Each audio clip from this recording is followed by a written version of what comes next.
Jangan pernah kita berpikir bahwa hidup itu nggak dijamin rezeki. Kurang rezeki itu mustahil. Karena yang paling dasar yang dijaminkan oleh Allah cukup.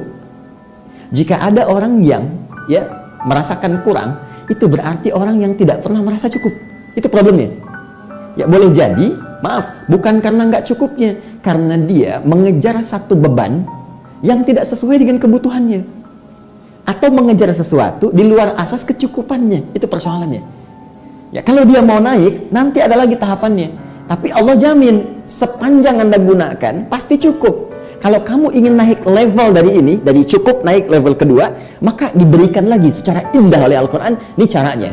Kalau kamu ingin naik level, begini caranya. Sehingga tetap setiap level itu sesuai dengan kecukupan perjalanan hidupnya sampai ia pulang. Tapi kalau levelnya nggak dipelajari, maka jadi beban. Ini yang menyebabkan seseorang dari cukup jatuh ke bawah, turun, miskin. Dari miskin turun ke bawah lagi, fakir.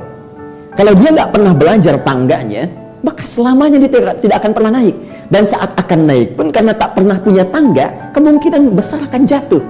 Nah, jadi pembuktian dari awal persis seperti Sayyidah Maryam alaihissalam, itu diberikan dulu pendahuluan oleh Allah sebelum melahirkan Nabi Isa alaihissalam dengan cara yang tidak biasa. Sayyidah Maryam diberikan pengantar oleh Allah. Apa pengantarnya? Dari mulai beliau tumbuh, berkembang, dirawat oleh pamannya Nabi Zakaria alaihissalam. Apa yang terjadi dengan beliau? Masya Allah, tiba-tiba setiap mau makan, makanan ada, kan? Setiap ada kebutuhan diantarkan semua oleh Nabi Zakaria. Baru dibuka pintunya mihrabnya, sudah ada semua yang dibutuhkan. Itu yang sering saya ulang-ulang kan di Quran surah ketiga, di ayat yang ke-37 itu. Kullama dakhala 'alaiha Zakaria al-mihrab, di ujung ayatnya, ya, wajada 'indaha rizqa. Setiap kali diantarkan oleh pamannya Nabi Zakaria, ada semua rezekinya, ada semua rezekinya. Kan? Sampai membangun keyakinan, ada keyakinan di jiwa Maryam, ini Allah yang berikan. Yakin. Kalau sudah yakin dengan Allah, seyakin-yakinnya, tersambung dengan kuat, itulah nanti puncak keimanan yang paling dalam. Dengan semua itu muncul ketawakalan. Jadi udah nggak berpikir yang lain lagi, karena sudah merasa dibuktikan oleh Allah. Makanya ketika pamannya bertanya, ya Maryamu anna laki hadza, Maryam dari mana semua ini? Qalat, langsung dibuktikan lewat lisannya, huwa min indillah, ini semua dari Allah subhanahu wa ta'ala.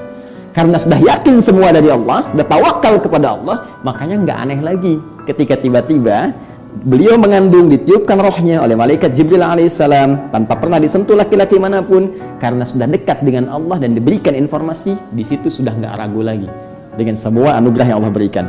Bahkan dikuatkan lagi, bayinya baru lahir sudah bisa bicara. Ini Abdullah. Quran surah ke-19 ayat 31 itu, ya, diperintahkan untuk sholat, untuk mengabdi kepada Allah, bakti kepada ibundanya dan seterusnya. Nah, ini namanya pengantar, muqaddimah, awal pemberian yang membuat kita yakin. Sama persis, ya, lahir dalam kandungan dijamin oleh Allah rezekinya lewat ASI-nya, makanan ibundanya, baru lahir orang sekitaran mengantarkan untuk menunjukkan. Makanya orang tua saat dianugerahi anak misalnya terlahir, datang orang tua orang lain, datang tetangga, datang kerabat, bahkan yang tidak dikenal, sesungguhnya itu adalah pertanda dari Allah untuk membangun keyakinan. Hei, kamu jangan khawatir ya, anak ini aku jamin rezekinya kata Allah. Sekarang aja yang nggak kamu kenal datang, kamu nggak usah khawatir. Asal kamu berikhtiar dengan cara yang benar, Allah tunjukkan jalan untuk mendapatkan kecukupan dalam kehidupan. Paham sampai sini? Ya. Jadi ini yang pertama mesti kita bangun. Jadi jangan khawatir, jangan pernah membangun persepsi di benak kita bahwa ini bisa miskin, bisa fakir. Tidak. Batas paling rendahnya cukup. Kemiskinan hanya terjadi bagi orang yang tidak pernah merasa cukup. Sedangkan orang yang selalu mencukupkan dirinya, maka pada hakikatnya dia adalah orang kaya yang sesungguhnya.